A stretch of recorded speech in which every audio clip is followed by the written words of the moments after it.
This is the way it feels to move through summer in Lululemon. Iconic Align softness without the front seam. For our smoothest look and feel ever, summer won't know what hit it. Stretch your limits in the non-stop flexibility of the new Lululemon Align No-Line Pant in select stores and at Lululemon.com. Hey, I'm Dan Bova, writer and editor at Entrepreneur.com, and welcome to another snack-sized edition of our show, How Success Happens. So every week, I'm dipping into some past episodes to bring you a meaty morsel of inspiration. Wow, meaty morsel, that sounds pretty gross, but let's just go with it.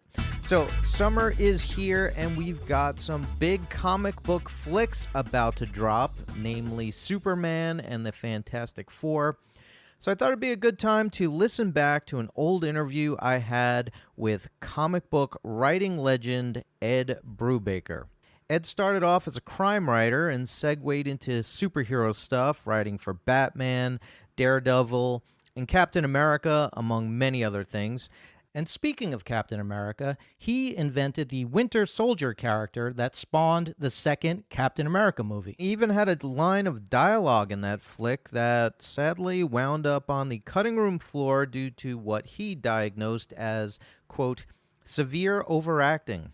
We talked a bunch about his career, and at one point he gave this kind of overview about getting started as a comic book creator. So let's listen to Ed break it all down. If you've ever thought, hey, I could do that, and I could do it much better after watching a Marvel flick, this might be some good info for you. So if you were just starting out today, looking at the landscape of how comic books sell and how they're made and the avenues of distribution. There's more avenues for getting published now than when I started out. When I started out, there was Marvel and DC, and there were some small publishers, like indie publishers, where you could bring your book. And, like when I first got published, I was doing black and white comics that I wrote and drew and did everything basically except for coloring the covers, which I always weaseled a friend into doing because I don't know how to color anything. And you would go to these various independent publishers who had different kinds of deals. But with the independent publishers, you generally kept all your ownership, and they didn't pay you money up front to draw it. You did the thing that you wanted to do, and you brought it to them, and they published it. And if it made profit, you would split the profits. What happens in comics now is really, I think Dark Horse right now and Image are the only places that you can go with a comic, the major comic book publishers that go through the comic market and the book market, where you actually retain ownership of your work fully. Like a lot of the smaller publishers are sort of IP farms a little bit, where they have Hollywood deals and they want to bring you in and they'll throw a lot of money at you. But then they want 50% of the media rights to your project and half of the copyright. And so there's a bunch of publishers that appear to be like independent publishers where you can go in with them and end up feeling just as burned as you did at Marvel and DC if you created a character for them that they turned into a movie or a TV show where you're like, oh, I see. And at the same time, people are willing to take those deals because if you grew up wanting to do comics, like I did, like you'll take bad deals at the early part of your career because you're so desperate to get published. And Right. And the sad thing about comics is even in so Dark Horse and Image have deals where the creators will keep all the rights. Like Image was founded to be that by these guys who all left Marvel, the biggest artists in the industry in the early 90s. Felt like they weren't getting, treated right at the publisher, and they went off and they decided to take their prestige and go elsewhere and start their own company. And so they built this system for us where we keep all ownership, and the vast majority of the profit on the books goes to, they take a nominal percentage on single issues and like a really small percentage on trade paperbacks. At Image, I don't know exactly what Dark Horse's deal is, but I do know that they, aren't taking half the ownership on everything anymore. So how are they making money? Dark Horse? wait, how are the publishers making money?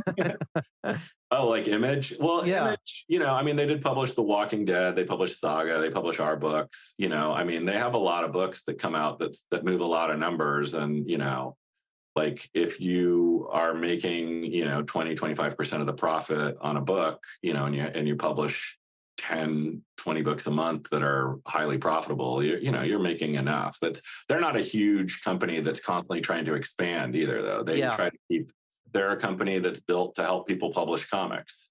That's cool. And they've become a bigger publisher because of The Walking Dead, really. Spawn was a huge thing for them in the 90s, but the market really changed in the 21st century to being more of a book-driven market. And Walking Dead 10 years ago was the biggest thing in the world because of the TV show, and the book market really exploded for comics, because of that to some degree again. But yeah, I mean, it's not a field where everybody can just go in and have an easy time of it. Like anyone who has made a really good living in comics is one of the lucky few, and the majority of them also have horror stories about things they gave up and contracts they signed that they wish they hadn't. And yeah, there's probably a couple hundred people in the world who make a really good living off of comics. And then there's probably a couple thousand people who also do comics who barely scrape by or look at those of us who actually do okay and are like, God damn it, how do I get there? Right, yeah. So like my advice to people starting out is always just, what do you want to write? Like, if you just want to write Spider-Man, like you'll probably never get that job. That's honestly, like, you need to want to just do comics. You need to want to write your own stories. And it's when you write your own stories that editors that work for those companies see what you can do when you're putting yourself on the page, your own sort of passionate, this is the kind of thing I want to write. And then they'll come to you and they'll be like, hey, would you like to write Spider-Man? That's kind of the way it goes. You always have to show someone what you can do. And, with comics, it's hard. I was lucky because I drew my own comics, and I'm not a great artist, but I was passable in my teens and 20s. And so I could draw something that looked roughly like an Archie comic, but had a bunch of, people doing drugs and crimes in it, which was low life. But those books would get read by editors who would then go, oh, you can do a crime story. So, for things. And, so it's always that stuff that gets you on people's radar, is the stuff that you just did because it had to come out of you. It wasn't you were trying to figure out how to make rent that month, or you really wanted to get this one Batman idea down about how he's the one who killed his parents in that alley that night. Right. I want the money. Yeah. Those, you'll never get that job. Like those, like you can work your way up through the industry that way and eventually get to those jobs. But those people, who are the big names in comics that are making that have those jobs, usually they didn't start out that way. Like Scott Snyder is one of the biggest Batman writers, and Tom King, they both started out doing books at Vertigo just like I did. Like doing like crime things or horror things, and and then they were like, hey, would you like to come do Batman? And now they're the hugest writers. I think they're more successful than anyone from my generation ever was. Are there any of the film adaptations or film versions of comic books that you are like, that they nailed it? And then conversely, are there any that you're like, wow, they messed that up? Oh, you're trying to get me in trouble. Yeah. I mean, The Incredibles really nailed it. Whatever they were adapting. Yeah. The Incredibles is the best superhero movie. So there's your superhero-sized snack. Please subscribe and get our full show every week, plus these little snacks.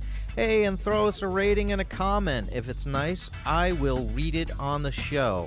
If it is mean, I'll still read it on the show because we're all about free speech here, and I'm a glutton for punishment. Anyway, see you next week.